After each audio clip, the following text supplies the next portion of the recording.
오늘은 저희들이 고린도전서 중에서 이제 내용 부분이죠. 그 10절부터 23절까지를 공부해 보도록 하겠습니다.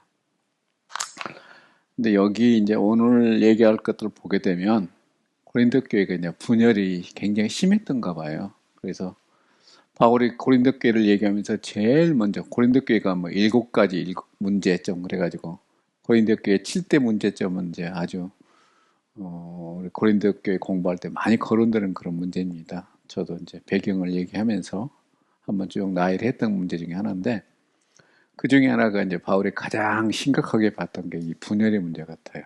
그래서 오늘은 집중적으로 이제 분열에 대해서 얘기를 하고, 또 거기에 이제 분열이 왜 일어났는가에 대해서 얘기를 해보고, 또 분열이 여러 이제 그룹으로 나뉘어져 있는데, 그 4개 그룹이 언급되거든요. 그 4개에 대해서 얘기를 해보면서 오늘 강의를 마칠까 합니다. 그런데 고린도 교회에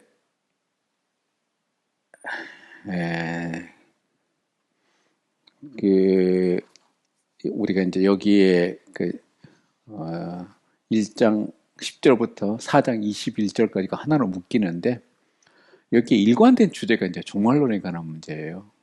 그래서 제가 지난 시간에 얘기했던 것처럼 고린도 교회, 우리가 이제 신약학에서 가장 많이 거론된 주제 중에 하나가 이 종말론에 관한 문제입니다. 왜 그러냐면은 신구약 성경을 하나로 탁 묶어낸다 그러면은 신학적으로 종말론이거든요. 그래서 구약 성경도 종말론적 관점에서 해석해야 된다는 게 신학자들의 입장입니다. 그만큼 우리가 이제 그거 반대되는 편에 서 있는 것 중에 말세론이 아니라 저는 세속주의적 관점이라 그런다. 그게 뭐냐면은 우리가 세상에서 사람들은 그래요.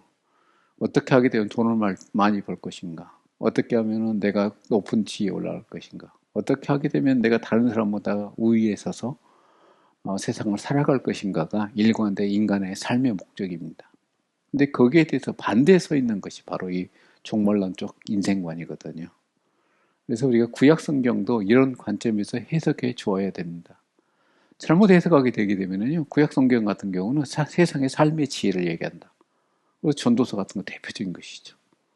그리고 우리가 시편 보게 되게 되면요, 시편의 3분의 2 이상, 거의 8, 90%는요, 다른 사람들이 의인에 대해서 아주 핍박하는 것이에요. 그 속에서 우리가 어떻게 살아갈 것인가에 대해서 시편 기자는 늘 노래하고 있거든요. 하나님 도와달라는 이야기죠.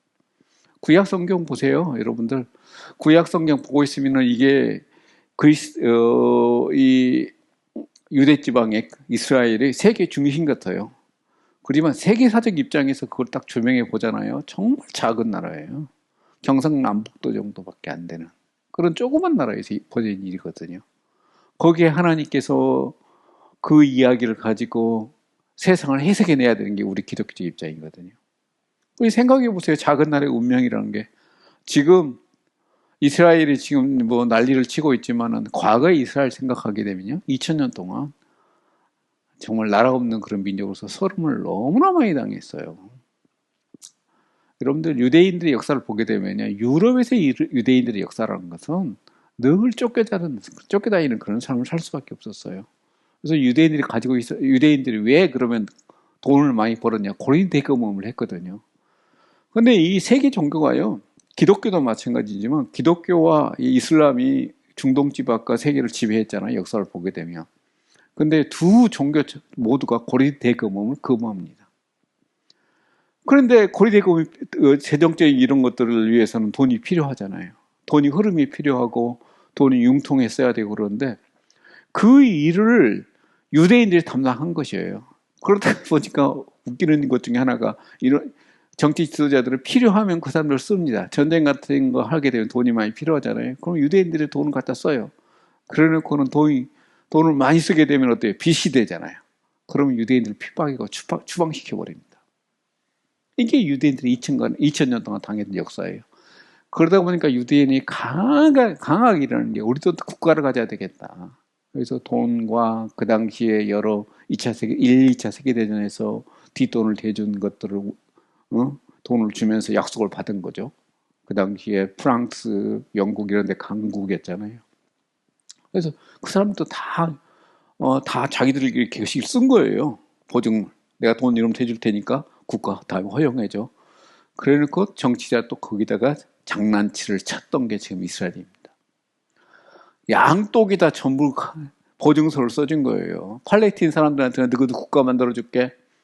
유대인들한테는 국가 만들어줄게. 그러니까 마지막에서는 몰라, 나 몰라 했던 게 이스라엘의 처음의 역사입니다. 이게 이스라엘 민족이 갖고 있었던 그런 일관된 이런 삶 속에서 하나님 우리한테 어떤 존재냐. 우리 선민이라며, 우리가 하나님의 백성이라며, 그런데 우리는 어떤 이 고난은, 이 어려움 삶 속에서 하나님이 우리한테 어떻게 역사하느냐가 유대인들의 일관적인 관심이었습니다. 그래서 성서가 그런 관점에서 기록된 것이에요. 우리가 로마서 같은 게 굉장히 중요하잖아요. 1장 17절 하박국서를 인용했다고 그러죠. 하박국 선지자는 뭐라고 하냐면 하나님 이게 뭡니까? 바벨론 생각해 보세요. 저 악한 놈들, 저 무도한 놈들, 도덕적으로 타락한 저런 족속들한테 우리나라가 우리 어떤 이스라엘 민족, 유대인 민족들이요 이렇게 고난을 당하다니 말이 됩니까? 하나님 내가 쳐다보겠습니다. 내가 높은 곳에 올라가서 하나님이 어떻게 역사하는가 쳐다보겠습니다 하는 것이 하박국서의 하박국 선지자의 일관된 이야기예요. 그래서 마지막 거기서 하나님의 역사를 경험하고 기록했던 게 하박국서입니다.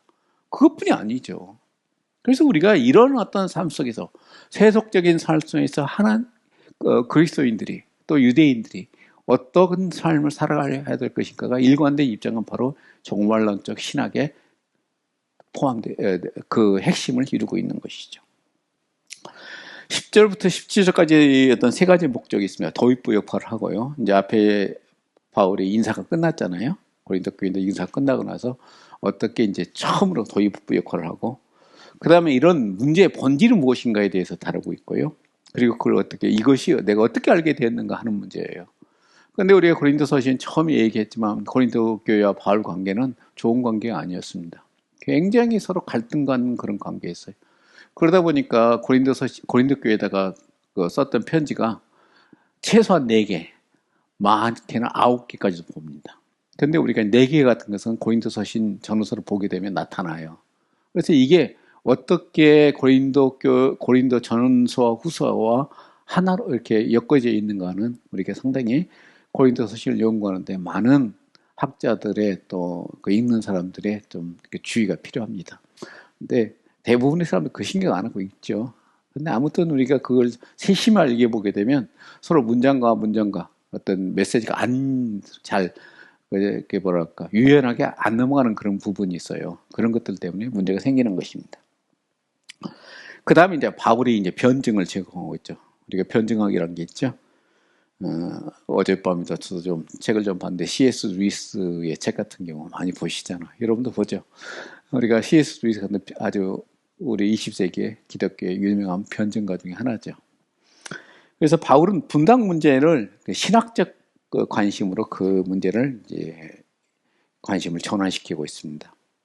그래서 바울이 이제 교회 문제의 해결책으로서 성도는 그리스도 안에서 삶이다 하는 것입니다. 우리 삶이란 게 그냥 어떤 그런 삶이 아니라 성도의 삶이란 것은 그리스도의 안에서 삶이다 하는 것이고, 그 다음에 복음의 본질은 십자가의 도다.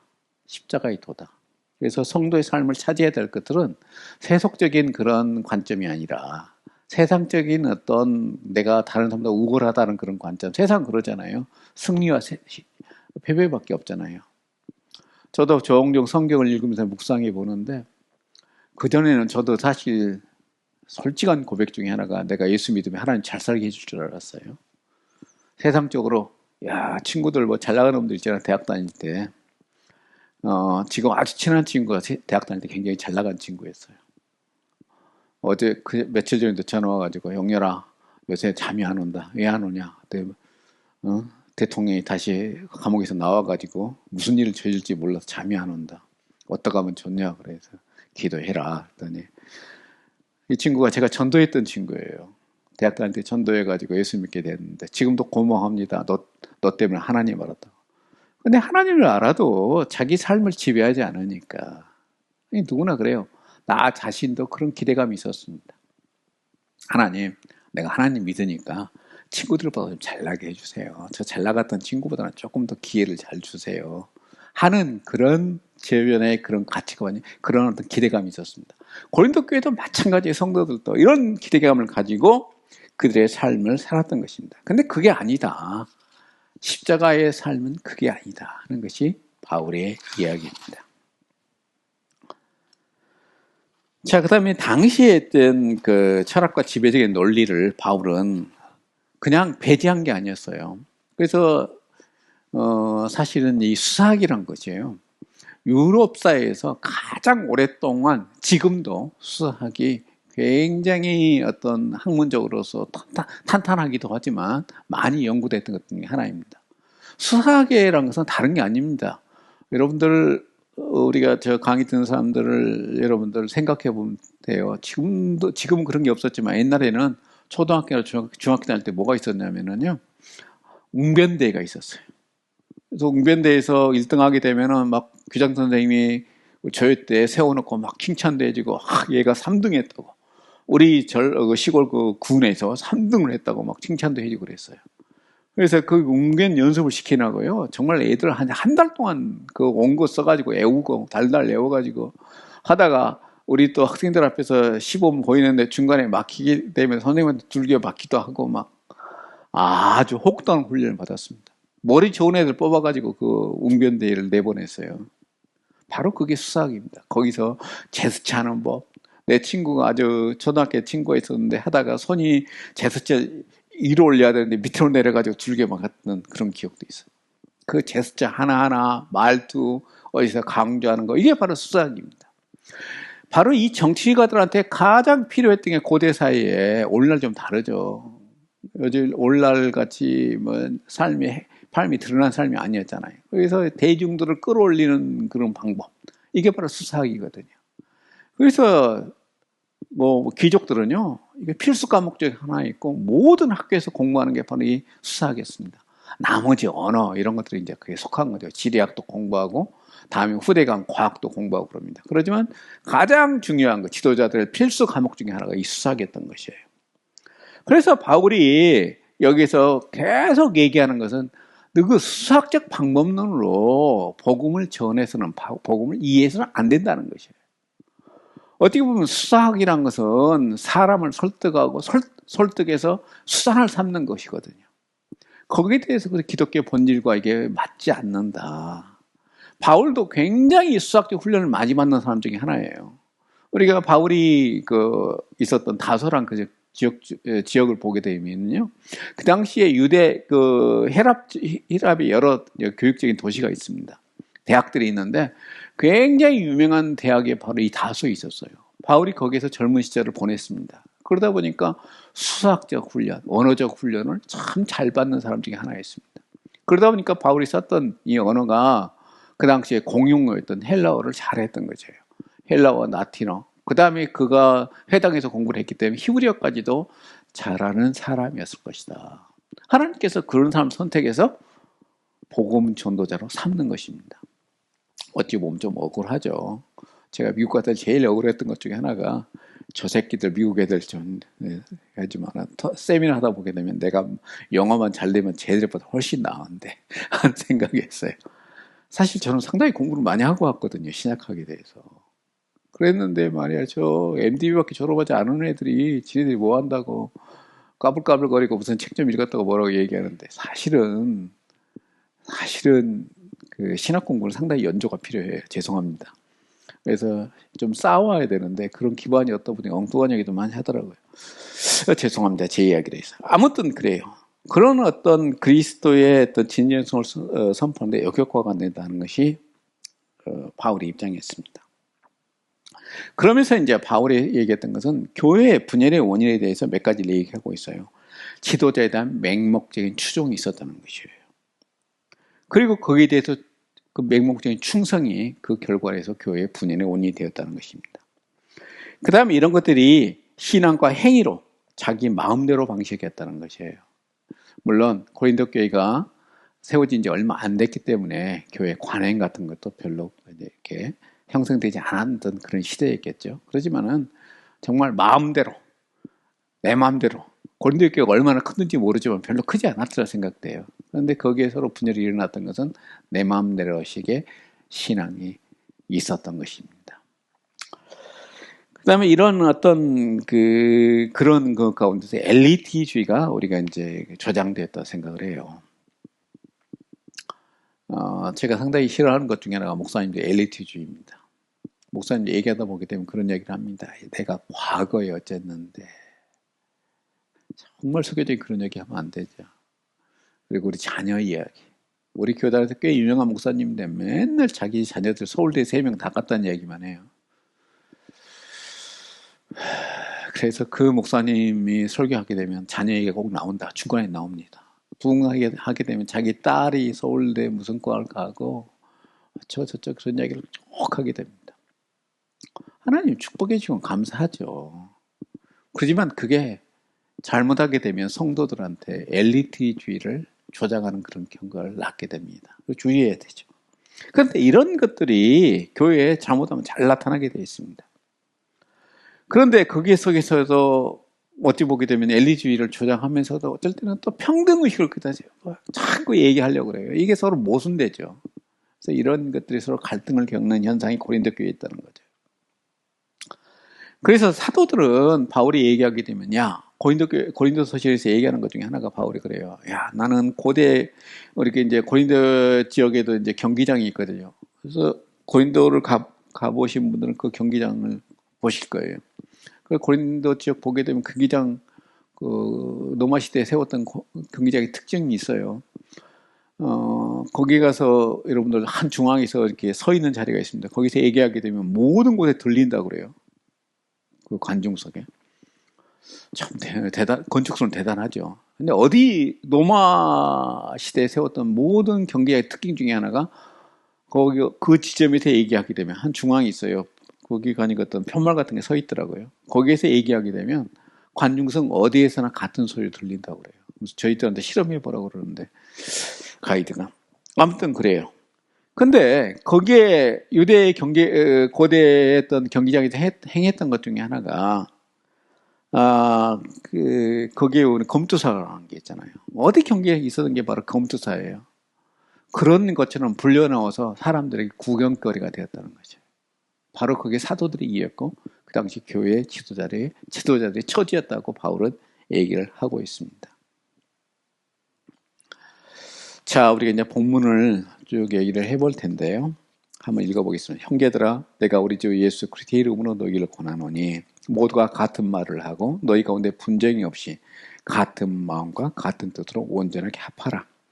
내 형제라 근로의 지편으로 너희에 대한 말이 되게 들니 고인 너희 가운데 분쟁이 있다는 것이라. 내가 이것을 말하거니와 너희 각각 이르되 나는 바울에게, 나는 아볼로에게, 나는 게바에게, 나는 그리스도에게 속한 자를 한다는 것이니 그리스도께서 어찌나 아니었느냐. 바울이 너희를 위해서 십자가에 못 박혔으며 바울이 너희를 위해서 침례를 받았느냐. 나는 그리스도와 가이오 외에 너희 중 아무에게도 내가 침례를 베푸지 아니한 것을 감사하노니 이는 아무도 나의 이름으로 침례를 받았다 말하지 못하게 하려 함이라. 내가 또한 스테바나 집 사람에게 침례를 베풀었고 그 외에는 다른 누구에게도 침례를 베푸는지 알지 못하노라. 그리스도께서 나를 보내시면 침례를 베풀게 하려 하심이 아니요 오직 복음을 전하게 하려 하심이로되 말의 지혜로 아니함은 그리스도의 십자가가 헛되지 않게 하려 함이라. 자, 우리 이 본문을 좀 살펴보도록 하겠습니다. 형제들아 10절이죠. 여기서 이제 우리가 형제들아로 처음에 나오는데요. 원래 이제 헬라 성경 보게 되면 권하다가 먼저 나와요. 아포클로토스라 그래가지고 아케플로토죠. 명령어 그다음에 이런 식으로 이제 헬라어도 표현되지는데 이 권하다가 제일 먼저 나옵니다. 그래서 여기서 이제 제일 앞에 나왔던 것은 강조적인 용법이에요. 그래서 수학적으로 이제 지금까지 논의 중에서 이제 강조한다는 의미에서 여기서 처음에 썼을 거라 생각합니다. 그렇지만 이런 표현을 통해서 바울은 인간적인 힘과 성도의 행동을 유발하는 십자가 힘사용을 대조하고 있다는 것입니다. 여기서 10절에서 그런 얘기를 하고 있죠.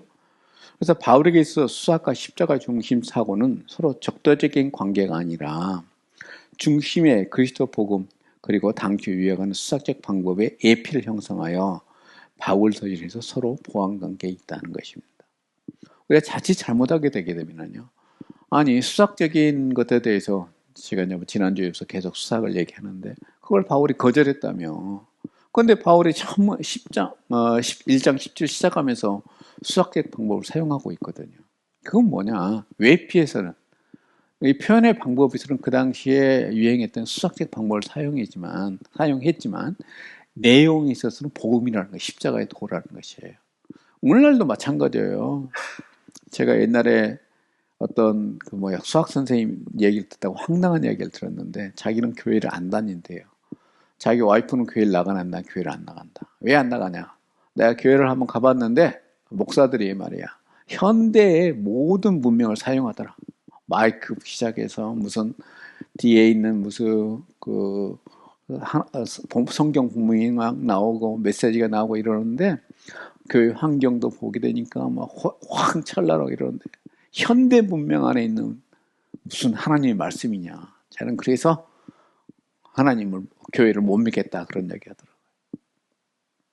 그러면은 1세기로 돌아갈까요?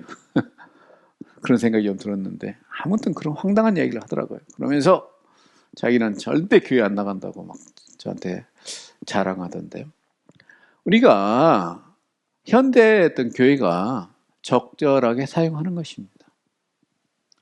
우리가 세상에 여러 가지 과학적인 수단이나 또 문학적인 여러 틀, 그리고 요즘에 한국 사람들이 가지고 있는 어떤 그 관심사에 대해서 얘기를 합니다. 바울도 그렇게 얘기를 하고 있어요. 우리가 제일 유명한 것 중에 하나가 사도행전 17장에 보게 되면 아덴에서 바울의 설교가 나와요. 거기에 보면 십자가의 도가 없습니다. 그러다 보니까 거기에 대해서 바울이 실패했다, 십자가 도가 빠져가지고 바울이 어떤 게 있다, 이렇게 학자들의 평가가 많이 나와요. 그렇지만 바울은 거기에 아덴에 사는 것이 지금 아테네죠. 아테네에 사는 사람들의 틀을 가지고 복음을, 하나님의 말씀을 전했던 것입니다. 마찬가지예요. 그 당시에 가장 유명한 수학적 방법을 외피를 가지고 그 안에 복음을 얘기하는 것입니다. 오늘날도 마찬가지예요. 우리가 복음을 전할 때 성경 말씀만 읽고 자 여러분 아멘 하세요. 끝? 그럼 그게 무슨 설교예요? 그게 아니잖아요. 우리가 어때요? 오늘날 사용하는 여러 가지 어떤 방법론, 그리고 이 땅에서 우리가 여러 예화 같은 거 사용한 것도 뭐냐면 그들에게 그걸 통해서 교훈을 주고자 하는 도구잖아요. 그래서 우리가 이런 것들을 충분히 사용할 수 있어야 된다는 것이에요. 여기서 이제 혹격이 나와요. 형제들아 하는 것이 이제 헬라 혹격인데요. 관사가 없어요. 관사가 없이 사용한 것은 바울의 호수가 공동체를 향한 단순한 요청 형식보다는 공식적인 범죄에 속한다. 그래서 우리가 고린도 교회라는 고린도 교회의 어떤 한 지도자나 이런 대상을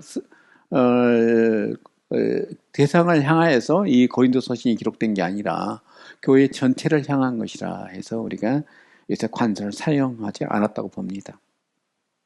그래서 형제들인 고린도 교인들이 율법이 아닌 그리스도 안에서 은혜에 대한 반응으로 복음을 통하여 그들의 행위를 바로 잡도록 요구했다는 것입니다.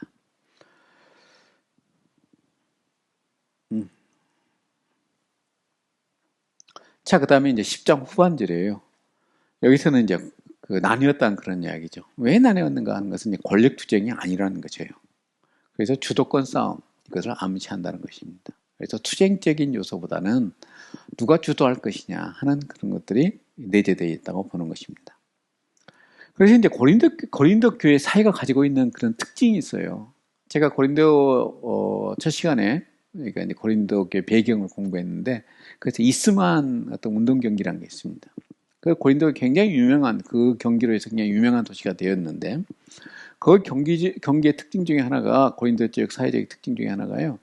그게 다른 그 도시에 비해서 귀족들이 없는 그런 도시예요. 고린도 교회가.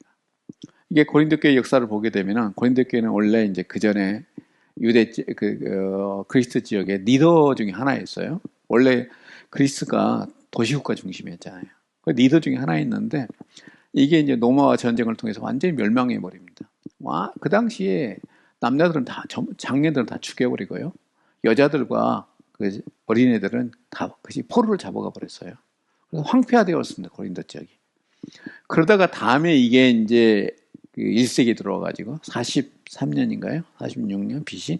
거기에 다시 건설이 되거든요. 그게 바울이 방문했던 도시예요. 그러다 보니까요, 거기는 귀족이 없어요. 주인이 없는 땅입니다. 그래서 로마 사람들이 거기다 군인들을 보내거든요.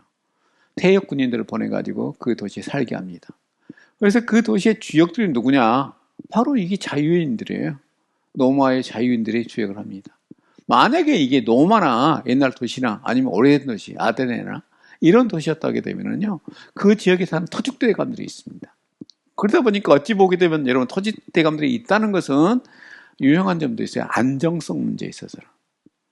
그러지만 사람들에게 새로운 무엇도 문화적인 어떤 사회 발전이나 이런 것들이 이루어진다는 면에서는 아주 오래된 도시가 많은 제약이 있죠. 그렇지만 또 새로운 도시에는 여러 가지 사회적 혼란을 겪을 수가 있습니다. 그런 어떤 고린도 교회에 있었던 사회적인 여러 가지 그 문제점들, 도덕적인 타락 이런 것들도 함께 왔다고 생각합니다. 물론 고대 도시부터 고린도 지역 자체가 가지고 있는 그런 특성들 때문에 도덕적 타락을 많이 왔다 생각을 해요. 그렇지만 어떤 고린도 지역이 가지고 있는 사회적인 갈등 요소, 그 다음에 성공주의가 그 사회를 지배할 수밖에 없었던 그런 요소는 고린도 교회에 귀족들이 없었다는 것들도 한몫을 했다 생각합니다. 그래서 여기서 이제 그 다음에 바울의 10장 후반절에서 이제 우리 주 예수 그리스도의 이름으로 하는 것이에요. 목사님들 얘기 많을 때 이름이라는 용어에 저쪽으로 많이 두죠. 마찬가지 그렇습니다. 우리가 예수의 이름이라는 것이 굉장히 중요한 어떤 개념 중에 하나죠. 우리가 어떤 누구누구 이름으로 한다는 것은 대신하는 거잖아요. 그의 신분을 대신하는 거잖아요. 우리 왕명이라는 거, 우리 조선시대 그러잖아요. 왕의 이름으로. 그렇기 때문에 모든 사람들 다 거기에 이제 굴복하잖아요.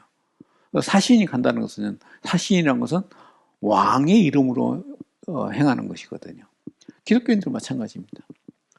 교회에선 복음을 선포하는 것도 하나님 예수 그리스도의 이름으로 했다는 것이에요. 바울도 어때요? 예수의 이름으로 했다는 것이에요. 그래서 바울은 주 예수의 이름으로 대해서 에스틴이라는 헬라어 단어를 쓰고 있어요. 현재성을 강조하는 것입니다. 우리가 신약성서 가운데서 사실은 오늘날 만에 기록된 데냐면 전부 과거형으로 써있어야 돼요.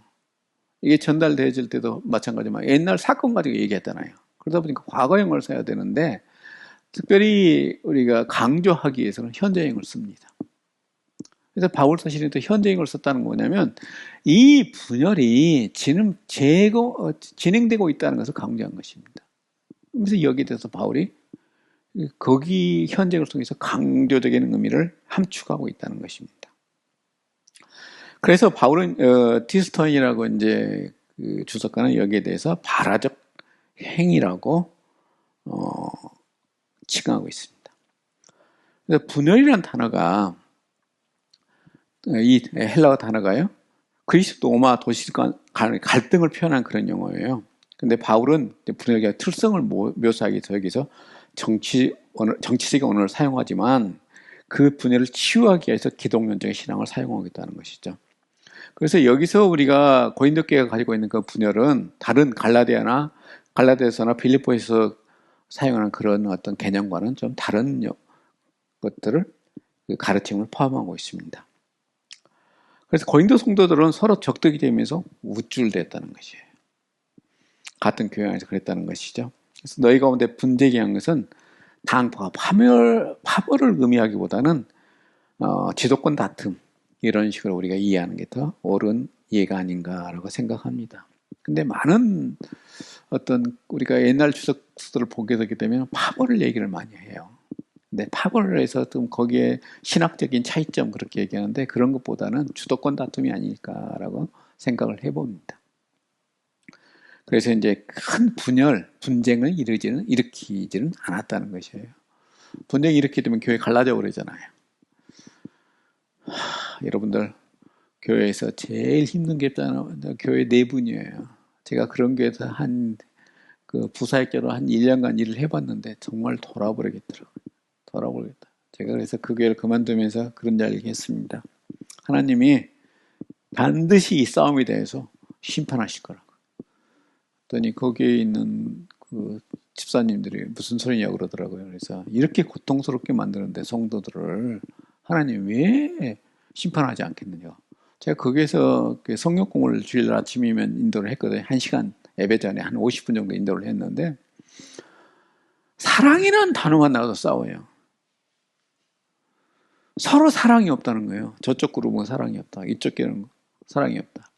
담임 목사와 장로 그룹으로 나뉘었는데 담임 목사 그룹에서는 손들어 전도사님, 제가 전도사 있거든요. 저 그룹은요 사랑이 없는 것 같아요. 장로님을 따르는 그룹. 그러면 이쪽에 또 손들어 왜 저렇게 말을 할까요? 저쪽에 사랑이 없는 것 같다. 예수님이 사랑을 그랬는데 왜 사랑이 없냐고 미쳐버리겠더라고요. 그래서 조용히 좀 하라고. 지금 여기 지금 성경 공부하면서 싸우냐고. 그랬더니 정말 예배 끝나고 또 따로 모여요. 밥도 따로 먹고. 정말 그런 교회에서 그냥 전도사하기 정말 힘들더라고요. 거기에 장로가 와서 저기 우리들 신학생들 모여서 식사하는데 와가지고 뭐라 그러냐면 무슨 교회에 어려움이 있으면 다 얘기하래요. 자기가 해결하겠다고. 자기 해결사래요. 그래서 속으로 미친놈 미친 소리 한다 그랬는데 아무튼 이 분당 문제 정말 힘듭니다. 그래서 바울의 심정이 이해가 가더라고요. 고린도전서 1장이 너무 이해가 갔던 게 바로 그 시절이었습니다.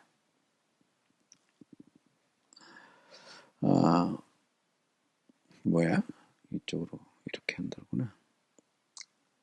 바울의 마음과 의견, 여기서 이제 바울의 마음을 여기서 얘기하고 있는데, 몇몇 그룹이 이제 집단적인 경제적인 자기중심적 의미가 똑같은 인격적 전적으로 대조된다고 추론할 수 있다. 그래서 마음이란 단어와 서로 맞지 않는다는 거죠.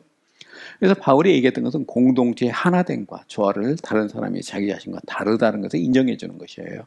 그래서 그들의 다름은 하나의 공동체 안에서 저마다 고유한 이치를 차지한다는 것을 자발적으로 인정하고 존중하는 데 있다. 정말 그렇죠. 정말 그렇습니다. 교회 안에서 그렇고 가정 안에서 그래요. 우리가 부부간에 가장 많이 싸운 것 중에 하나가 와이프가 남편이 어떤 자기와 다른가 때문에 싸우죠. 그런데 세상은 하나님께서는 그 사람을 세트로 구원하지는 않았어요. 부부라 그래서 세트로 똑같은 마음, 똑같은 어떤 특성을 갖도록 만들지 않았거든요. 아니 3, 40년 동안 서로 다른 환경에서 자랐는데 어떻게 그걸 갖다가 하나로 같지 않다고 해서 다른 사람을 타박하고 나와 같이 맞춰달라 얘기할 수 있어요. 그래서 가정이나 어떤 공동체나 친구 간의 우정이 있어서 다름을 인정하는 게 굉장히 중요한 것 같습니다. 11절입니다. 여기서 이제 근로의 지편으로 바울이 얘기를 들었다고 그러죠. 이 근로의가 어떤 사람인가에 대해서 여러 가지 얘기하고 있는데요. 여기서 이제 그 들린이라는 단어가 제일 먼저 나오는데요. 그래서 이 델로스라는 단어가 우리 역사를 그 단어를 연구해 보게 되면 어떤 계시하다 의미로도 사용됐다는 것이에요. 그래서 어떤 정보에 대해서 자기가 그걸 들었다 하는 것입니다. 그래서 근로의 집이 어떤 집인가 하는 것이에요. 근데 이게 이제 여성 명사를 쓰고 있거든요. 그래서 여자 집안이었던 것이에요. 아니 근데 1세기 당시에 여자가 어떻게 거기에 리더가 그 집안을 대표하는 사람이 됐을까? 과부였을 거다 우리가 추정할 수 있습니다. 그렇지 않게 되면은 자기가 이제 자기 남편이 빨리 죽고 그 가정에 어떤 자녀들과 같이 사는 그런 가정의 대표였을 것이다. 그래서 거기 사람들 근로의 그 여성이죠. 여성 명사 그 여자의 집안 사람이라고 불렀던 것이죠. 그래서 그러니까 이 여기에 대해서 여러 가지 논문들이 나와요. 재미있습니다. 어떤 사람들은 소규모의 그런 가정이었을 것이다. 어떤 사람들은 아니다. 우리가 그 로마 시대의 어떤 가정을 보게 되면은 그 가정이라고 얘기할 때는 거기 안에는 자녀들도 있고 어떤 때는 손자들까지 다 포함되지고 노예들이 포함되지고 이런 사람들까지 다 포함이 되면 대가족이었을 것이다 라는 게 서로 견해가 갈립니다. 어떤 것이었던 별 상관없죠. 아무튼 그 가정 사람들이 그 사람들을 통해서 바울이 정보를 얻었다는 것입니다. 그래서 이 고린도 교회가 얼마나 문제가 많았으면 이게 소문이 쫙 나와버린 것 같아요. 주변 사람들한테. 그래서 근로회가 결국 그 교회의 공동체 사람은 아니었을 거라고 추정을 합니다. 그래서 글로에가 직접 전해 주었기보다는 거기에 있는 집안 사람들, 만약에 글로에가 그 고린도 교회 성도였다면은 직접 들었겠죠. 근데 그렇지 않고 그 집안 사람이라는 표현으로 봐서는 글로에는 어찌 보게 되면 교인은 아니었을 것이다. 그렇지만 거기에 속해 있는 어떤 누구가 교인일 수 있죠. 고린도 교회 사람일 수 있죠. 예, 고린도 교회 자체가 그러잖아요. 뭐 자유인들, 또 사회적으로 약간 명망이 있는 사람들, 그리고 노예 신분이 있는 사람들, 이런 사람들도 전부 포함되어 있는 공동체이기 때문에 그런 사람 중에 하나가 바울에게 이야기를 해줬던 것입니다. 그렇지만 이 고린도 교회가 바울은 서로 관계가 안 좋았기 때문에 고린도 교회가 직접 바울한테 얘기하지는 않았다는 것이 우리가 추정입니다. 그래서 이제 분쟁, 싸움이보다는 갈등이 보다 적절한 표현이다. 그래서 현재 동사 A신을 쓴 것은 분쟁이 지금까지 진행됨을 표현해주고 있는 것입니다. 12절, 내가 이것을 말하거니와 너희 각각 이르되 나는 바울에게, 나는 아볼로에게, 나는 게바에게, 나는 그리스도에게 속한 자라 한다는 것이니, 이게 이제 오늘 이야기의 핵심 중에 하나죠. 주석가들도 가장 많이 관심 기울이는 게 이 부분입니다. 여기서 우리가 제일 이해하기 힘든 게 중에 하나가 뭐냐면요, 나는 그리스도에게 속한 자라 하는 것이에요.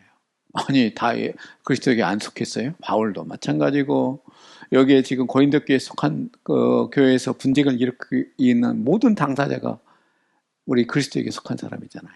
그런데 그 중에 하나가 뭐라고 얘기하냐면, 난 그리스도에게 속한 사람이야 라고 분파를 형성했다는 것이에요. 그래서 여기에 대해서 여러 가지 이론들이 있는 것입니다. 그래서 여기에 이제 영어 번역을 보게 되면 두 가지가 있어요. 하나는 나는 바울 것이고, 나는 아볼로 것이고, 나는 게바 것이고, 나는 그리스도 것이다. 뭐뭐한 것이다 라는 그런 표현을 하고 있고요. 또 하나는 나는 속한다, 그런 의미로 하고 있습니다. 그래서 저는 이게 속격계, 우리가 헬라에서 이제 속격이라 얘기하는데 소유격이죠. 오늘날 영어에서는, 영어문법에서는. 근데 헬라에서는 속격이라고 따로 쓰는 것은 영어 문법보다는 조금 더 헬라어가 복잡해요. 격에 대한 것들이. 그러다 보니까 우리가 속격을 전통적으로 지금 쓰고 있습니다. 이 속격의 의미로 하는 것이 보다 더 적당한 번역이 아닌가. 그래서 뭐뭐에 속한다 하는 것이죠. 속한다는 것은 조금 더 광범위한 것이거든요. 뭐뭐한 것이다 그렇게 보게 되면은 어떤 공동체지만 그게 어떤 물질적 의미가 좀 뉘앙스가 가지고 있거든요. 그런 게 아니라 뭐뭐에 속한 그런 집단이다 하는 것입니다. 그러면서 여기서도 우리가 알 수 있는 것 중에 하나가 파당의 지도자와 깊은 관계가 있다는 것이에요. 여기서 이제 바울, 아볼로, 베드로, 그다음에 그리스도라는 것은 그 지도자와 깊은 관계가 있다는 것을 얘기해주고 있습니다. 그 다음에 이제 이것이 이제 공동체 분단까지는 얘기하지 않는다는 것은 여러 학자들의 주장이고요. 여기서 바울이 첫 번째 얘기하는 것이 나는 바울에게 속한다. 나는 바울이 우리 지도자다 하는 것에 대해서 바울이 굉장히 당혹스러웠을 것이다 하는 것이에요. 바울이 물론 이 교회를 거의 1년 6개월인 걸쳤죠. 사도행전을 보게 되면 이 교회를 세웠지만은 그러하지만은 그 사람들이 내가 바울이 우리 지도자다 생각하고 그룹을 형성해가지고 다른 그룹과 갈등을 겪는다는 것은 바울을 생각하지 못했을 것입니다. 근데 그 이야기를 듣고 나서 바울이 굉장히 당혹했을 거라고 생각하셔요. 근데 여기 헬라어를 보게 되면요, 여기에 문장 가운데서 우리가 이거 다 설명해야지 모르겠는데 에고의 에임이라는 것을 표현하고 있어요. 이것은 얼마나 자신들이 자기 자신을 크게 나타나고 있는가. 내가 바울이 속한다는 것이 얼마나 자기 자신들한테 뭐라고 할까, 자부심을 주는 것인가를 표현하는 헬라적 표현입니다. 에고의 에임이요. 나는 원래 잘 안 씁니다. 대명사 에고를 헬라어에서. 이미 헬라어는요, 동사 가운데 포함되어 있거든요. 주어가. 그래서 잘 안 써요. 주어를 따로 썼다는 것은 강조적인 표현이거든요. 그래서 여기서 이 에고를 쓰고 있어요. 나는 바울에게 속한다. 근데 두 번째는요, 멘테라는 것을 헬라어로 쓰고 있어요. 그래서 멘테라는 것이 헬라어에서 한편 이렇고 또 한편 이렇다는 것이에요. 그래서 이게 이제 헬라어적 표현 중에 하나인데, 무엇을 쭉 나열해 갈 때 맨 대적인 그 헬라어 문장 구조를 이뤄갑니다. 근데 여기서는 바울한테는 맨을 쓰고요. 나머지는 전부 대를 써서 표현을 하고 있습니다. 그래서 여기 내가 바울파는 뭐라냐면 내가 바울의 이 교회의 설립자다. 그리고 지금도 우리는 바울의 리더다. 그렇기 때문에 우리가 바울의 권위를 인정해야 된다 하는 그런 그룹이라고 우리는 추정해 볼 수 있겠습니다. 아볼로파가 상당히 독특해요. 아볼로는 이 사람은요, 원래는 고린도에서 바울을 따랐던 그런 교사잖아요. 고린도서신에 잘 나타나 있어요. 그 다음에 이 사람이 그 사도행전에 보게 되면 학식이 좋고 구약 성경에 능통한 사람이라고 얘기를 하고 있어요. 근데 이 사람이 사도행전을 보게 되면 아볼로를 이제 처음 만나가지고 바울이 복음 전할 때 뭐라고 하냐면 나는 요한의 침례밖에 모른다 얘기를 하고 요한의 침례밖에 모른다 그런 표현을 하고 있어요. 그래서 우리가 이제 기독교가 상당히 진행되는 상황 속에서도요, 이 침례 요한을 따르는 유대인들이 남아 있었다는 것이에요. 기록에 보게 되면 3세기경까지 유대 지역이 아니라 이방 지역에 그런 유대인들이 있었습니다. 침례 요한을 메시아로 생각하고 침례 요한의 가르침을 따르는 그런 분들이 있었다는 것이에요. 우리가 이 당시에 어떤 1세기 기록되어진 그 로마 사람들에 의해서 기록되어진 거죠. 그런 문헌을 보게 되게 되면요, 침례 요한에 대한 기록이 상당히 잘 세하게 기록되어 있었어요. 그래서 침례 요한을 그 당시에 메시아까지는 아니지만 선지자로 기록하고 있어요. 그래서 침례 요한을 죽었던 것이 우리가 마가복음에 나오죠. 6장에 나왔죠. 침례 요한의 목이 잘려 당하는 그런 장면이 나오는데, 선지자를 죽였기 때문에 다음에 우리가 헤롯 아들이 로마에서 이제 왕좌에서 쫓겨나거든요. 그래서 침례 요한을 죽였기 때문에 저런 일을 당한다는 것이 그 유대인들의 기록이 나와요. 그만큼 침례 요한이 아주 곽광받는 그리고 많은 그 인기가 있는 그런 지도였다는 것을 우리가 알 수 있죠. 바울은 그렇게 얘기하고죠. 자기가 씨인 뿔을 물을 주서 키우는 사람이다. 그래서 이 고린도 성도들이 원래는 이 고린도 지역 자체가 이제 소피아 지식에 대한 그런 열망이 매료된 사람들이고 굉장히 열망이 있는 사람들인데, 이런 학적인 거 굉장히 고상한 말을 잘하는 이 아볼로의 자신들의 적합한 지도자로 삼았을 것이다 라고 생각을 합니다. 다음에 우리가 고린도 전서 후반부에 가게 되면 바울한테 이제 아볼로가 떠나 있죠. 그래서 바울과 같이 머물렀는데, 이런 자기를 따르는 무리에 대해서 아볼로도 굉장히 부담감을 갖지 않았는가 우리가 생각해 볼 수 있습니다. 그 다음에 이제 베드로파예요. 이 바울과 베드로의 그런 관계성에 대해서는 우리 기독교의 아주 영원한 숙제 중에 하나입니다. 여러분들 지금도 카톨릭에서는 제1대 교황을 베드로로 생각하거든요. 그래서 이 베드로에 대해서는 우리 개신교에서는 할 수만 있으면 조금 역할을 줄이려고 얘기합니다. 그래서 베드로의 역할에 대해서 우리가 이제 정경에서는 별로 그렇게 많이 나타나 있지 않고, 베드로 후서도 보게 되면은 전서가 이제 후서가 있는데, 후서 같은 경우는 신학적으로 별로 이렇게 높게 평가하지 않아요. 베드로가 썼니 안 썼니 하는 그런 논란이 되는 서신이고, 우리 종교개혁 시대에는 정경으로 취급도 안 했어요. 베드로 후서는 아예 그래서 주석서도 안 썼습니다. 칼빈이.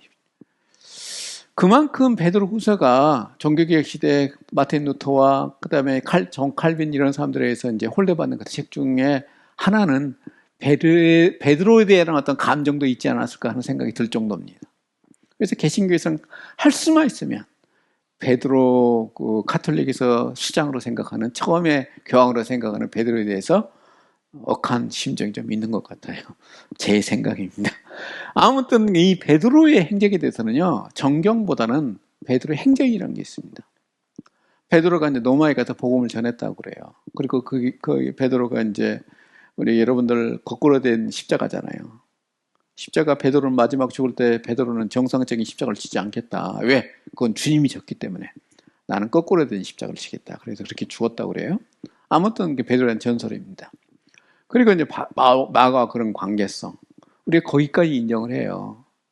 근데 언제부터 우리 그 신학교에서 늘 얘기하는 것 중에 하나가 노마스를 얘기할 때 베드로가 언제부터 가서 노마에서 복음을 전했는가. 카톨릭에서는 노마 교회를 베드로가 세웠다고 그러거든요. 거기에 대해서 우리가 개신교 학자들은 강하게 반발을 합니다. 노마 교회의 시작은 사도행전 2장 3장에 나와 있던 처음에 복음 전할 때 거기에 모여있던 사람들, 거기에 우리가 이제 방언이 터지잖아요. 그래서 여러 노마 사람도, 노마 지역에 있는 유대인도 왔거든요.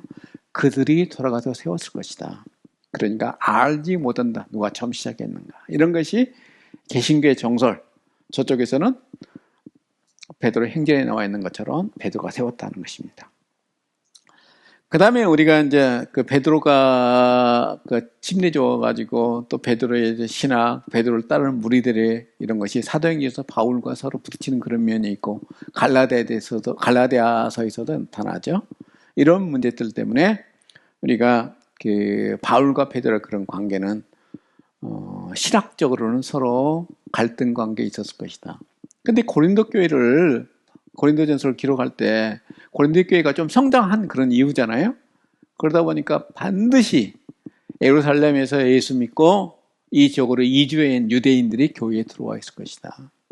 그 사람들이 베드로에 대한 이야기를 전했고, 야, 바울 저거 제대로 된 사도 아니야 라는 주장을 했을 수 있다 하는 것이 제 생각입니다. 그래서 이 베드로를 추정하는 사람들이 생기게 된 거죠. 그 다음에 가장 우리가 이해할 수 없는 게 제가 얘기했처럼 이제 그리스도에게 속한다는 그런 의미죠. 여기에 대해서는 여러 논란이 있습니다. 이유에 대해서 내가 쭉 제시를 해놓고 있는데, 그래서 그 그리스도 칭호를 단지 인간 지도자들과 서로가 비교할 정도의 이름이 아니다는 것이죠. 그 다음에 어떤 그 모든 그룹이 그리스도를 따르는 그런 사람들이었다는 거고, 바울도 그리스도를 따르기를 원했다는 것이고, 바울에 대한 분명한 여기서 그들에 대한 이 사람들이 어떤 그룹이었는가에 대해서 암시가 없다는 것입니다. 우리가 세 그룹에 대해서는 어느 정도 추정해 볼 수가 있어요. 사도행전과 이 고린도 전설을 통해서. 그런데 이 그리스도를 따른다는데 우리 그리스도를 우리 수장이야라고 얘기하는 사람들에서는 어떻게 우리가 추정해 볼 수가 없습니다. 그래서 심지어는 뭐라고 하냐면은 야 저쪽 그룹 막 세 그룹이 있는 저놈 새끼들 보기 싫어가지고 우리끼리 따로 하나 만들자. 나머지 그룹이 사람들이 아니었을까 하는 그런 주장까지 합니다. 그러다 보니까 이 사람들은 열정주의에 빠진 사람이 아니었을까라고 주장하는 학자들까지 있을 정도입니다. 그래서 어떤 그룹에 속하지 않은 사람이었을 것이다 하는 것이 오늘날에서 설득력 있게 얘기됩니다. 그래서 이 사람들이 그룹을 나눠가지고 야 내가 낫다 저가 낫다 서로 도토리 키재기식으로 서로 주장하다가 결국에는 분당주의 우월주의 그런 그 그룹에 빠진 고린도 교회의 모습이 아닌가 생각합니다. 그래서 바울이 얘기도 질책하죠. 그리스도가 아니었느냐. 바울이 너를 위해 십자가를 못 박혔으며 바울의 이름은 너희가 침례를 받았느냐 하는 거예요. 세 가지 가지고 주장을 해요. 예수님이 아니었느냐. 예수님을 조각조각 내볼 수 있느냐 하는 것이에요. 그래서 그렇게 독점할 수가 있느냐 하는 것이죠. 그럴 수 없다는 것이죠. 두 번째, 여기서 이제 그리스도께서 관사를 사용하지 않는 몸이 하나라는 표현이라는 것이죠. 그 다음에 여기서 전치사는 에이스, 우리가 침례를 얘기할 때는요, 꼭 에이스를 써요. 이게 이제 그 침례를 누구에 의해서 받았다 할 때는 후포를 쓰고 전치사. 우리가 누구의 이름으로 침례를 받는다. 그래서 예수님의 이름으로 침례를 받는다 할 때는요, 에이스라는 단어를 씁니다. 헬라어. 그래서 에이스라는 단어가 1차적 의미는 뭐뭐 안으로라는 그런 뜻을 가지고 있거든요. 그래서 우리가 예수의 이름으로 침례를 받는다 그러면 우리가 예수의 어떤 몸속으로 들어가는 어떤 부분으로 들어간다는 게 아니라 인격적인 예수님의 인격적으로 하나가 된다는 의미를 담고 있다는 것이죠. 그래서 우리가 그런 연합을 얘기하는 것이 침례 의식이라 하는 것입니다. 그러면서 이제 바울이 얘기하는 것이죠. 내가 너희 너희가 침례받을 내 이름으로 침례를 받았느냐. 누가 침례를 주든지 예수 이름으로 침례를 주죠. 그래서 이단들이 시작이요. 바로 여기서 시작되어집니다. 한국의 통일교 이단이 있죠. 우리가 통일교 역사를 쭉 이렇게 보게 되게 되면 일제시대 때 거기 문선명이가 그래요. 내 이름으로 기도합니다. 문선명의 이름으로 기도를. 예수님의 이름으로 기도하는 게 아니라 거기도 시작된 거예요. 이단들이. 그러다 보니까 어때요? 침례도 지 이름으로 주죠. 바로 이런 것들. 예수님을 이치에 자기 자신을 놓았을 때 바로 이단이 시작되는 것이에요. 그래서 이제 어리석음을 깨닫게 하는 거죠. 그래서 이 세 가지 바울이 질문을 하고 있는 것입니다. 자, 14절입니다. 나는 그리스도와 가이오 외에는 너희 중에 아무도 내가 침례를 베풀지 아니한 것을 감사한다는 것이에요. 바울이 고린도 교회에서 처음에는 의도하지 않았을 거예요. 그런데 이 분열의 이야기가 딱 듣고 보니까 그게 떠오른 거죠. 야, 그리스도 보고 내가 가이오 외에는 내가 침례를 주지 않았다. 근데 여기서 얘기가 결코 바울이 침례 의식 자체를 거부한 건 아니죠. 기독교에서 침례의 중요성에 대해서는 이게 기독교 역사가 증명하는 거고 성서에서 여러 번 강조되어지고 있어요. 그래서 우리는 침례교회 교회 자체 이름을 갖다 침례교로 우리 교단 이름이 침례잖아요. 그래서 침례를 얼마나 좋아하냐면요, 이단들이 전부 침례의 이름을 많이 써요. 한국에서 그렇고 어느 미국에서도 마찬가지입니다. 그래서 미국에서 제일 큰 교단이 남침례교다 그러는데 다른 침례교가 엄청 많아요. 그리고 교단 크기도 다 합치면 어마어마하게 큽니다. 침례교가 다 합치면. 침례 이름 붙인 거 보게 되면. 역사적으로도 얼마나 많은지 몰라요. 침례교가. 침례라는 이름 붙이는 그룹들이에요. 자, 그래서 가이오가 이제 스테파나 집 사람들을 언급하고 있는데 스테파나는 그리스식 이름이고요. 가이오는 로마식 이름입니다. 그래서 로마서 16장 23절에 이제 언급된 그런 인물의 가능성이 크고요. 그래서 인물 중에서 고린도 교회 안에서 정치적으로 그리스 로마 사회에서 흔히 발견된 그런 특징이 있고요. 그 다음에 사도적인 인물 사이에서 지입의 신분의 차이가 있다고 강조하는 세속적인 이해는 자신의 인물 가운데서 이런 연관성을 가지고 있다고 개인적으로 유리하게 생각했다는 거죠. 나뉘는 그런 배경을 얘기하고 있습니다. 그래서 이제 우리가 그리스도와 가이오 여기에 대해서 14절 얘기를 하고 있고,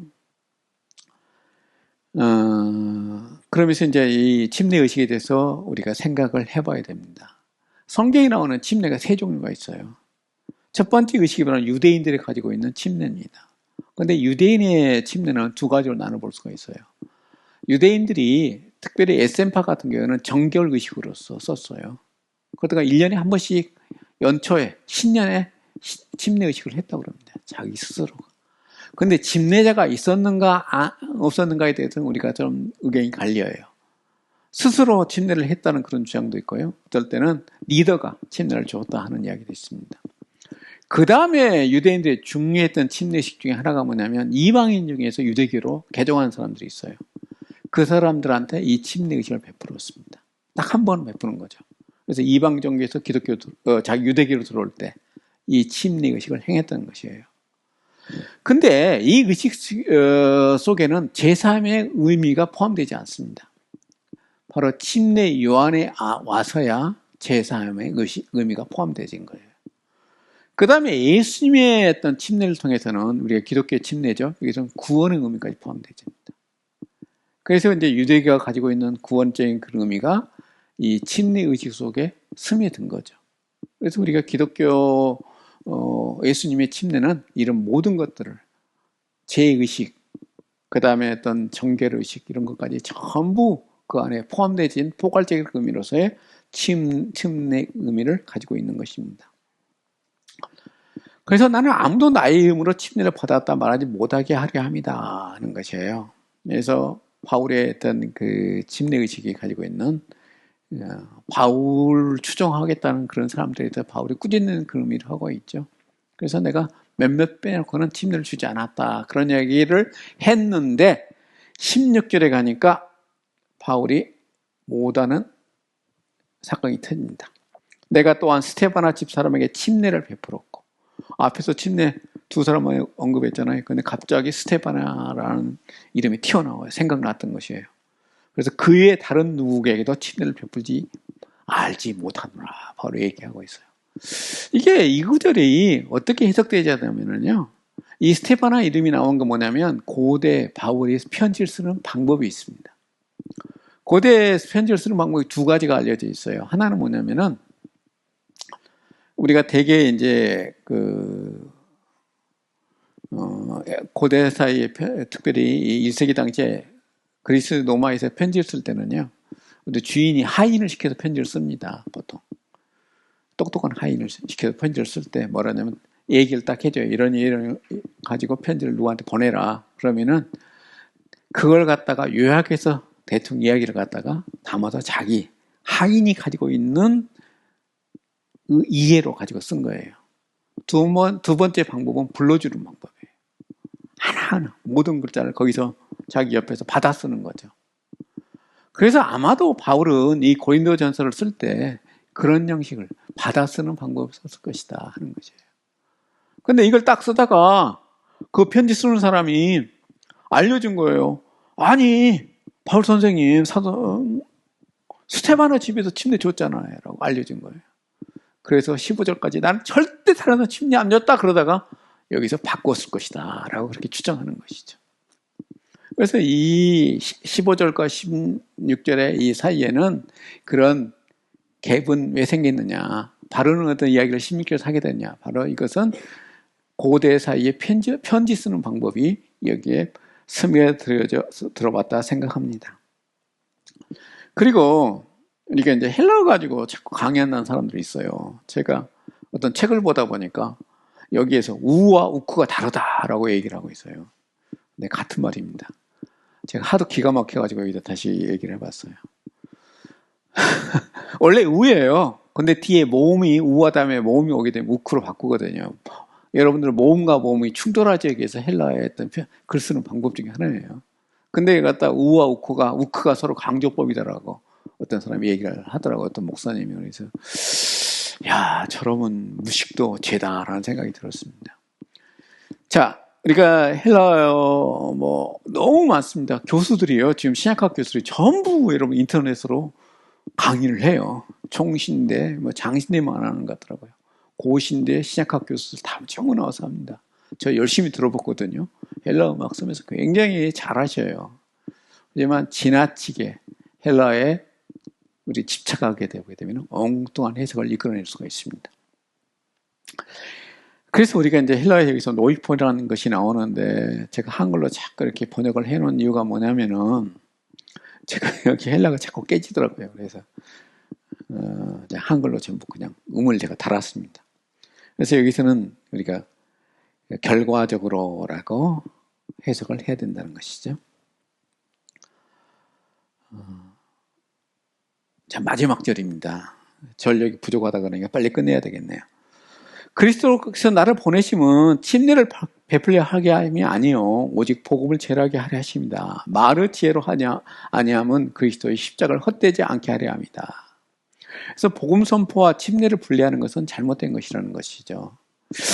여기서 제가 조금 이야기를 하려고 준비한 게 있는데 우리가요 4세기경에 그런 일이 일어났어요.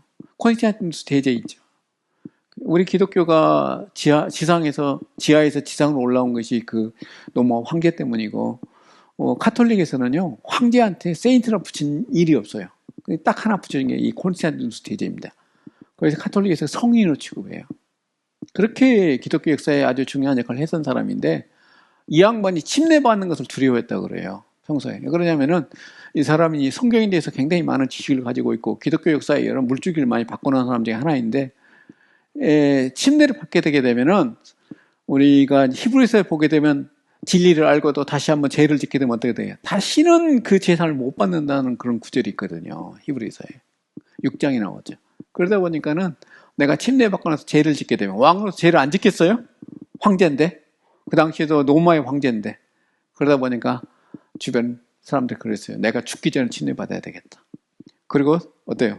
침례를 안 받을 수는 없잖아요. 예수 믿으니까. 받는데 죽기 전에 받아 죄 안 짓고 죽어야 되겠다. 그래서 정말 그렇게 했다는 어떤 말이 전해져 옵니다. 그만큼 우리가 침례의식이란 그 자체는요, 내가 하나님의 사람이 됐다, 내가 그리스도인이 되었다는 것을 공동체 앞에 선언하는 거예요. 의미가 있습니다. 구원과는 상관이 없어요. 침례받는 것이. 그렇지만은 내가 그리스도인 됐다는 거, 내가 성도로서 삶을 살아간다는 그런 결심을 공동체 앞에 선포한다는 의미에서 중요한 의미를 가지고 있습니다.